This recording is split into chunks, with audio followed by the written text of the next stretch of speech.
Kwento ng pagpapatawad. Isang araw, may magkaibigang sina Liza at Mara na matagal nang hindi nag-uusap dahil sa isang hindi pagkakaunawaan. Nasaktan si Liza sa mga salitang binitiwan ni Mara noon, kaya pinili niyang umiwas at magtanim ng galit. Lumipas ang ilang buwan, ngunit sa kabila ng tagumpay ni Liza sa buhay, ramdam pa rin niya ang bigat sa kanyang dibdib.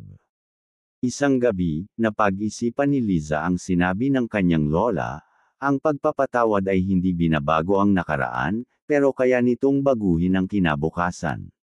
Napagtanto ni Liza na ang galit ay parang kadena na siya lang ang nakakabit. Kinaumagahan, nagdesisyon siyang kausapin si Mara. Sa kanilang pag-uusap, pareho silang umiyak, nagkapatawaran, at muling bumalik ang kanilang pagkakaibigan. Mula noon, naging mas magaan ang pakiramdam ni Liza para bang muling bumukas ang pinto ng kapayapaan sa kanyang puso.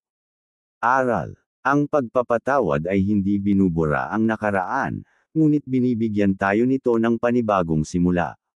Sa pagbitaw sa galit, nagkakaroon tayo ng kapayapaan, kalayaan, at pag-asang baguhin ang ating kinabukasan.